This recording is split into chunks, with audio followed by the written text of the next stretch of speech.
সবাইকে আসসালামু আলাইকুম। একদম চটজলদি করে তিনটা আমার পছন্দের ভর্তা বানিয়ে ফেললাম। বরবটি আর চিংড়ির ভর্তা, এই যে একদম চুটকি বাজাতেই হয়ে গেল।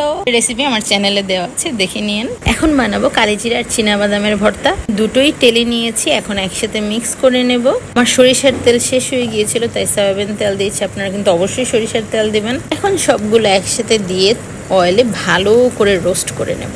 একদম ইজি কিন্তু খুবই সুস্বাদু এবং অনেক স্বাস্থ্যকর। সবকিছু একসাথে মিক্স করে নিয়ে এখন জলদি পাটায় বেটে নেব। পাটায় একদম মিহি করে বেটে নেবেন। ভর্তা পাটায় বাটার পর একটু ঘিও দিয়ে নিয়েছিলাম, কিন্তু দেখাতে ভুলে গিয়েছি। এই যে হয়ে গেল ভর্তা, খুবই মজা হয়েছে কিন্তু। এখন জলদি করে বানিয়ে ফেলবো ইলিশ মাছের ভর্তা। ইলিশ মাছ ভালো করে মুচমুচে করে ভেজে নেব। ইলিশ মাছ ভালো করে মুচমুচে করে ভেজে নেব। সবকিছু দিয়ে ভালো করে মেখে নিয়ে এই তো বাস হয়ে গেল। ভর্তা না আমার খুবই প্রিয়। ভর্তা হলে আমি যে কত ভাত খাই তার নাই হিসাব। সাথে লাল শাকও ছিল, লাল শাক আমার ভীষণ প্রিয়। ইলিশ মাছের ভর্তাটা যা মজা হয়েছে, আমি কিন্তু এই ভর্তা দিয়ে লাল শাক মেখে খেয়েছি। ভর্তা থাকলে আমি একটার সাথে একটা মেখে খাওয়া শুরু করে দিই। ভাই আমার চ্যানেল কিচেন নং 20 তে সাবস্ক্রাইব করবেন। আজকে খেতে বিদায় নিয়ে নিই। ওকে, ধন্যবাদ।